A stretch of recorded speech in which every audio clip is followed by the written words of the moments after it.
Dear student नमस्कार। इस video में हम बात करेंगे कि आनुवंशिकता किसे कहते हैं। तो यदि आप हमारे चैनल पर नए हैं तो अभी चैनल को सब्सक्राइब करें और बेल आइकन प्रेस करें तथा यदि वीडियो अच्छा लगे तो वीडियो को लाइक भी करें। आइए बात करते हैं आनुवंशिकता क्या है। प्रत्येक जीव में बहुत से ऐसे गुण होते हैं जो पीढ़ी दर पीढ़ी माता पिता या अर्थात उनके जनकों से उनकी संतानों में संचरित होते रहते हैं। संचरित होने का मतलब ये हुआ कि एक पीढ़ी से दूसरी पीढ़ी में जाते रहते हैं। तो ऐसे गुणों को आनुवंशिक गुण या पैतृक गुण कहा जाता है। एक पीढ़ी से दूसरी पीढ़ी में जीवों के मूल गुणों का संचरण आनुवंशिकता कहलाता है। मूल गुणों के संचरण के कारण ही प्रत्येक जीव के गुण अपने जनकों के गुणों के समान होते हैं। जनक अर्थात माता पिता के गुणों के समान होंगे। इन गुणों का संचरण एक पीढ़ी से दूसरी पीढ़ी में जनकों के युग्मकों के द्वारा होता है। अतः जनकों से उनके संतानों में पीढ़ी दर पीढ़ी युग्मकों के माध्यम से प्रत्येक पैतृक गुणों का संचरण ही आनुवंशिकता कहलाता है। आनुवंशिकता एवं विभिन्नता का अध्ययन सबसे पहले जीव विज्ञान की शाखा के अंतर्गत किया गया। यह शाखा आनुवंशिकी या जेनेटिक्स कहलाई।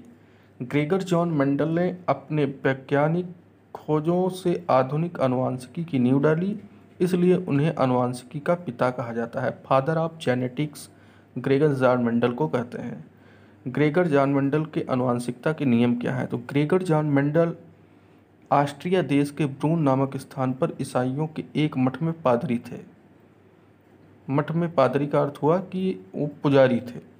उन्होंने अपने वैज्ञानिक खोजों से आधुनिक आनुवंशिकी की नींव डाली। मटर के पौधे पर किए गए अपने प्रयोगों के निष्कर्ष उन्होंने 1866 ईस्वी में annual proceedings of natural history society of burn में प्रकाशित कराया। यह एक पुस्तक थी, उसमें प्रकाशित कराया। परंतु विज्ञान जगत में 34 वर्षों तक इस पर किसी ने ध्यान ही नहीं दिया। उनकी मृत्यु के पश्चात 1900 ईस्वी में इनके प्रयोगों के निष्कर्ष को वैज्ञानिकों द्वारा मान्यता मिल गई।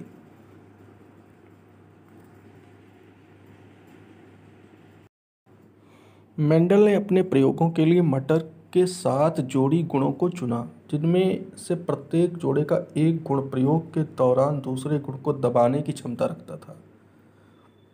इसका अर्थ हुआ कि इसमें जो प्रत्येक जोड़ा था उसमें का एक गुण जो था वो दूसरे गुण को दबाने की क्षमता रखता था। उन्होंने पहले को प्रभावी तथा दूसरे को अप्रभावी कहा।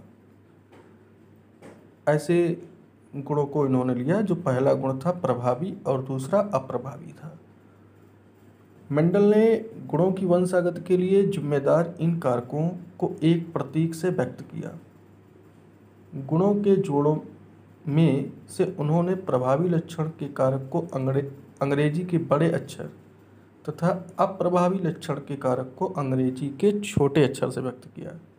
जैसे लंबेपन के जो पौधे थे, लंबे पौधे थे, उनके लिए कैपिटल टी, और बौनेपन के लिए जो बौने पौधे थे उनके लिए स्मॉल टी का यूज किया। तो यहाँ पर देखते हैं लक्षण, प्रभावी गुण और अप्रभावी गुण। लक्षण यदि बीजों की आकृति गोल है तो प्रभावी गुण उनके लिए गोल चिकना बीज होगा और अप्रभावी गुण झुर्रीदार होगा। इसी प्रकार बीज पत्र का रंग यदि पीला बीज पत्र है तो प्रभावी गुण होगा, हरा बीज पत्र है तो अप्रभावी गुण होगा। पुष्प का रंग लाल है तो प्रभावी गुण और सफ़ेद है तो अप्रभावी गुण होगा। फली की आकृति चिकनी है तो प्रभावी और अगर संकीर्णित है तो अप्रभावी। फली का रंग हरा है तो प्रभावी और संकीर्णित नहीं पीला है तो अप्रभावी होगा। पुष्प की स्थिति कक्षस्थ है तो प्रभावी, अग्रस्थ है तो अप्रभावी होगी। पौधे की लंबाई यदि लंबा है तो प्रभावी और जो बौना है तो अप्रभावी होगा। तो इस प्रकार से इन 7 लक्षणों को मेंडल ने लिया। मेंडल के अनुसार प्रत्येक जनन कोशिका में एक ही गुण को व्यक्त करने के लिए 2 कारक होते हैं।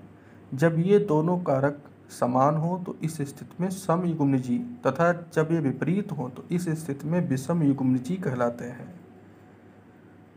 उदाहरण के तौर पर हम समझ सकते हैं T T, capital T T है तो सम युग्मनजी होगा, और कैपिटल टी स्मॉल टी है तो विषम युग्मनजी होगा।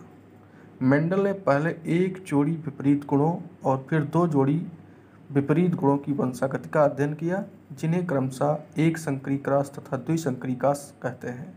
एक संकरी क्रॉस क्या है? जब दो पौधों के बीच एक इकाई लक्षण के आधार पर संकरण कराया जाता है तो इसे एक संकरी क्रॉस कहते हैं।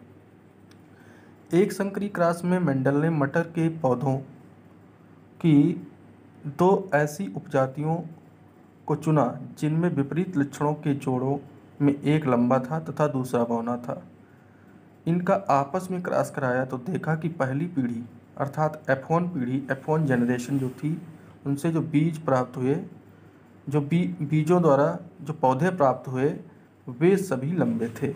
इन सभी पहली पीढ़ी वाले पौधों को F1 पीढ़ी के पौधे कहा गया। F1 पीढ़ी से प्राप्त पौधों का उन्होंने फिर स्वपरागण कराया और उनको उगाया, तो पाया कि दूसरी पीढ़ी अर्थात F2 पीढ़ी में जो पाए जाने वाले लंबे पौधे तथा नाटे पौधों का समलक्षणी अनुपात था वह 3:1 था।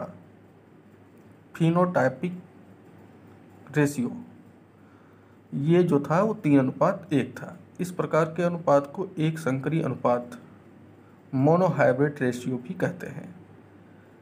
3 लंबे पौधों में एक शुद्ध लंबा प्योर टॉल कैपिटल टी और 2 मिश्रित या संकर लंबे मिक्स्ड या hybrid toll capital T small T थे।